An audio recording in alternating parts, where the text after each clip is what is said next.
आप देख रहे हैं बेसिक की खबरें। बेसिक की खबरों में एक बार फिर से आप सभी का स्वागत करते हैं। आज की मीना सभा की वीडियो में हम बात करेंगे जुलाई 18 2026 को आयोजित होने वाली मीना मंच की सभा के बारे में। इसकी गतिविधि होंगी बदलीपुर के चीते और सकारात्मक शारीरिक छवि। इन दोनों पर आज की मीना मंच का आयोजन किया जाएगा। वीडियो प्रारंभ करने से पहले आप सभी से अनुरोध है कि अभी जिस किसी भी साथी ने चैनल को सब्सक्राइब नहीं किया तो चैनल को सब्सक्राइब करके वीडियो को लाइक शेयर कमेंट करना ना भूलें। इसकी वीडियो की पीडीएफ फॉर्मेट आपको हमारे ब्लॉग basickycover.blogspot.com से मिल जाएगा, वहाँ से प्रिंट कर सकते हैं और इसका लिंक हम वीडियो के डिस्क्रिप्शन में भी दे देंगे।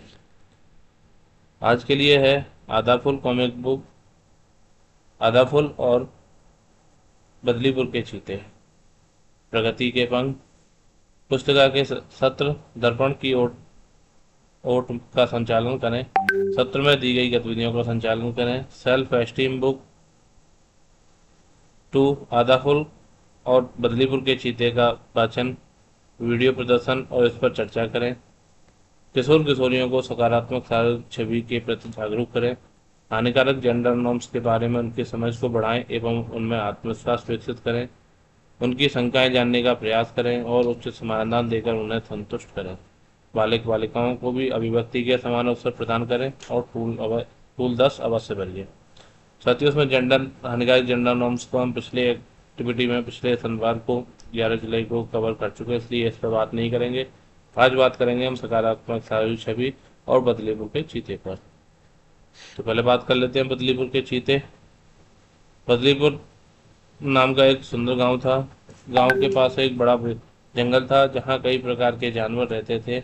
उसी जंगल में चीतों का एक परिवार रहता था। उस परिवार में कुछ चीते गहरे पीले रंग के थे, जबकि एक छोटा चीता बाकी सबसे अलग दिखाई देता था। उसका रंग कुछ हल्का था और उसके शरीर पर धब्बे भी दूसरे चीतों से अलग थे। दूसरे चीते अक्सर उसका मजाक उड़ाते थे। वे कहते थे कि वह उनके जैसा सुंदर और तेज नहीं है। छोटे चीते को यह बात बुरी लगती थी। वह अकेला रहने लगा और उसे लगने लगा कि वह किसी काम का नहीं है। एक दिन जंगल में अचानक आग लग गई। सभी जानवर घबरा गए। धुआं इतना अधिक था कि किसी को रास्ता दिखाई नहीं दे रहा था। उसी समय उस छोटे चीते ने देखा कि जंगल के पीछे की ओर एक सुरक्षित रास्ता है जहां से सभी बाहर निकल सकते हैं। उसने बिना समय गवाए जोर जोर से आवाज लगाई और सभी जानवरों को उस दिशा में चलने के लिए कहा। पहले तो कुछ बड़े चीते उसकी बात पर विश्वास नहीं कर रहे थे, लेकिन जब उन्होंने देखा कि वही रास्ता सुरक्षित है तो सभी उसके पीछे चल पड़े। छोटे चीते की समझदारी और साहस के कारण पूरे झुंड की जान बच गई। अब सभी चीतों को अपनी गलती का एहसास हुआ। उन्होंने स्वीकार किया कि उन्होंने केवल उसके रंग और रूप को देखकर उसके बारे में गलत धारणा बना रख ली थी। बड़े चीते ने कहा, किसी व्यक्ति या जीव की पहचान उसके रूप, रंग या आकार से नहीं बल्कि उसके गुण, साहस और अच्छे कार्यों से होती है। उसके बाद जंगल में किसी भी जानवर के साथ उसके रंग, रूप या दिखावट के आधार पर भेदभाव नहीं किया जाएगा। सभी ने एक दूसरे का सम्मान करना सीखा और मिलजुल कर रहने लगे। इस कहानी से हमें सीख मिलती है, किसी का मूल्यांकन उसके रंग, रूप या पहनावे से नहीं करना चाहिए। हर व्यक्ति में कोई न कोई विशेष क्षमता होती है। आत्मविश्वास और साहस कठिन परिस्थितियों में सबसे बड़ी ताकत है। सभी बच्चों और लोगों को समान सम्मान और अवसर मिलना चाहिए। अगली गतिविधि है सकारात्मक शारीरिक छवि। सबसे पहले बात करते हैं कि सकारात्मक शारीरिक छवि क्या होती है। सकारात्मक शारीरिक छवि पॉजिटिव बॉडी इमेज का मतलब है अपने शरीर को सम्मान और स्वीकार्यता के साथ देखना, चाहे उसका रंग, लंबाई, वजन, आकार या रंग रूप कैसा भी हो। इसका मतलब यह नहीं है कि हर व्यक्ति एक जैसा दिखे, बल्कि यह समझना होगा कि हर व्यक्ति अलग अलग है और उसकी अलग विशेषताएं होती हैं। बच्चों को योग क्यों समझाना आवश्यक है, बात कर लेते हैं।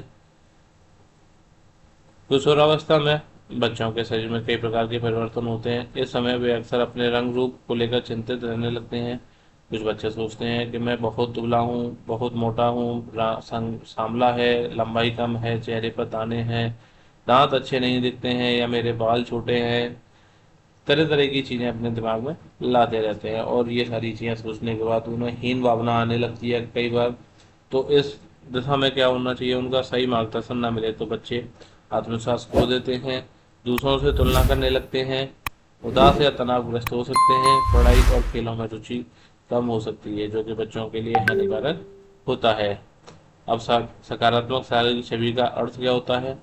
सकारात्मक शारीरिक छवि रखने वाला बच्चा अपने शरीर का सम्मान करता है, अपनी खूबियों पर ध्यान देता है, दूसरों के रंग रूप का मजाक नहीं उड़ाता, स्वस्थ रहने का प्रयास करता है, स्वयं की तुलना दूसरों से नहीं करता और आत्मविश्वास से जीना सीख जाता है। नकारात्मक शारीरिक छवि क्या है? जब कोई व्यक्ति अपने शरीर से हमेशा असंतुष्ट रहे, उसे लगे कि मेरा शरीर जो है इस तरीके से नहीं इस तरीके से होना चाहिए, फिर सामने वाले को देखकर वो सोचे कि मेरा शरीर ऐसा क्यों नहीं है, बार बार आईने में खुद को देखकर दुखी होता है, दूसरों जैसा दिखना चाहता है, अपने रंग या लंबाई के कारण शर्म महसूस करता है, अपने शरीर को लेकर दूसरों की बातों से बहुत अधिक प्रभावित हो जाता है और सोचता है कि वह उसका शरीर सही नहीं है या फिर देखने में सुंदर नहीं लगता। इसको नकारात्मक शारीरिक छवि कहते हैं।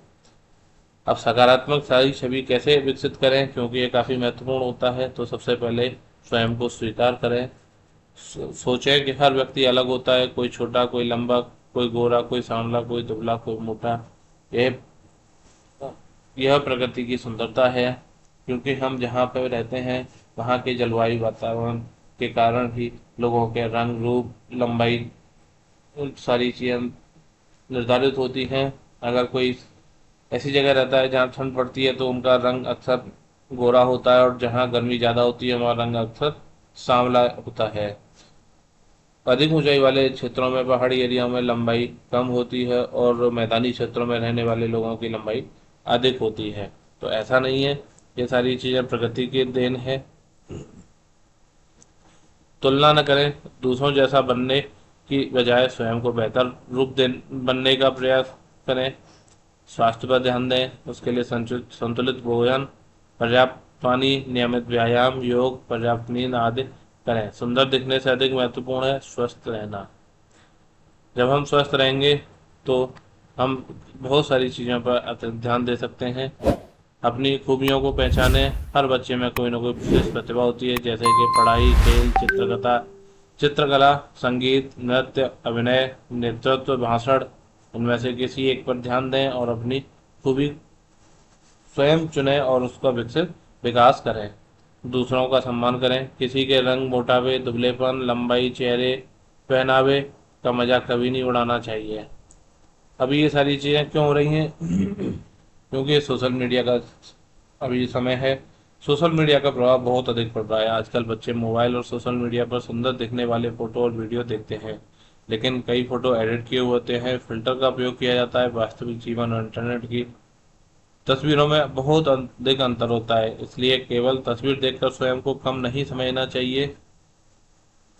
इस सब में शिक्षक और परिवार की क्या भूमिका है? तो सबसे पहले शिक्षक की भूमिका की बात करते हैं। शिक्षक को चाहिए कि सभी बच्चों के साथ समान व्यवहार करें, किसी बच्चे के रंग रूप पर टिप्पणी न करें, बच्चों को आत्मविश्वास बढ़ाएं, अच्छे व्यवहार की प्रशंसा करें और प्रतिभा को महत्व दें। अभिभावकों की भूमिका। अभिभावकों को चाहिए कि बच्चों की तुलना न करें, उनके आत्मविश्वास को बढ़ाएं, स्वस्थ जीवन शैली अपनाने के लिए प्रेरित करें, रंग रूप से अधिक उनके अच्छे व्यवहार और मेहनत की प्रशंसा करें। साथियों, इसके बाद हमारा टूल 10 जो बनना होता है उसका लिंक दिया हुआ है। और महत्वपूर्ण नोट, हमेशा की तरह बिना मंच का संचालन पावर एंजल के सहयोग से किया जाता है। पावर एंजल तक प्रत्येक कक्षा से एक लड़की का चयन करके पावर एंजल बनाया जाता है। सुगमकर्ता कार्यशाला में उपलब्ध कराए गए सभी मॉड्यूल ईमेल पर संलग्न है।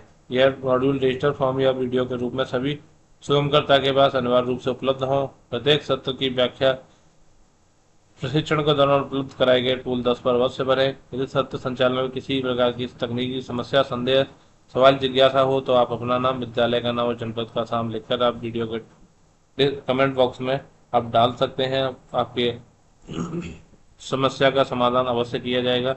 साथियों, इसके साथ ही आज की मीना मंच की गतिविधि का समापन किया जाता है। धन्यवाद। ये थी हमारी आज की वीडियो, जिसमें हमने आपको बताया कि 18 जुलाई 2026 को मीना मंच की गतिविधि का संचालन किस तरीके से करना है। रखते हैं बस इतना ही। मिलते हैं वीडियो में, तब तक के लिए धन्यवाद।